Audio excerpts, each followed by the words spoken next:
நட்டாஜி எங்களுடைய 200வது எண்மண் எண் மக்கள் யாத்திரையில கலந்து கொண்டார்கள்.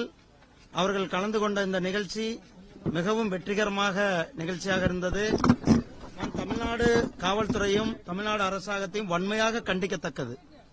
அதாவது நட்டாஜி அவர்கள் அந்த செல்லுகின்ற பாதையில முழுமையாக கடைகளை அடைத்து அங்கிருந்த லைட்டு, அதாவது மின்சார விளக்குகள் அனைத்தும் அணைக்கப்பட்டிருக்கிறது. இது கடுமையாக கண்டிக்கத்தக்கது. ஒரு தேசிய தலைவர் வருகின்ற, அவர் Z+ பாதுகாப்பில் இருக்கின்ற தலைவர் வருகின்ற பகுதியில கூட அவர்கள் அந்த மின்சாரத்தை துண்டித்தது மிகவும் வன்மையானது. அரசு அதிகாரிகள் இதற்கு பதில் சொல்லியே ஆக வேண்டும்.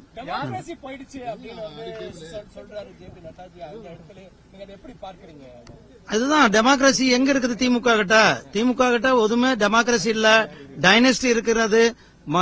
அதாவது டைனஸ்டி கட்ட பஞ்சாயத்து என்று சொன்னார்கள். அது மணி பணத்துல அவர்கள் என்னது 2G மாதிரி பெரிய பெரிய ஊழல்கள். இன்றைக்கு ஒரு அமைச்சர் ஜெயில இருக்கிறாரு, இன்னொரு அமைச்சர் பதவி போயிருக்கிறாரு. இப்படி ஊழல்ல ஊறி போன கட்சியாக அந்த திராவிட முன்னேற்ற கழகம் கட்சி இருந்து கொண்டிருக்கிறது. அதே மாதிரி வாரிசு கட்சியாக இருந்து கொண்டிருக்கிறது, கட்ட பஞ்சாயத்து கட்சியாக இருந்து கொண்டிருக்கிறது. இது திராவிட முன்னேற்ற கழகம். அவர்கள் சொன்னார்கள், நட்டாஜி அவர்கள் எப்படி இந்த லைட்டை இன்னைக்கு அணைத்திருக்கிறார்களோ அதே போல திராவிட முன்னேற்ற கழகத்தினுடைய லைட்டை தமிழ்நாடு மக்கள் மிக விரைவில் ஆஃப் செய்வார்கள் என்பது நான் பாருங்க. நன்றி அண்ணா.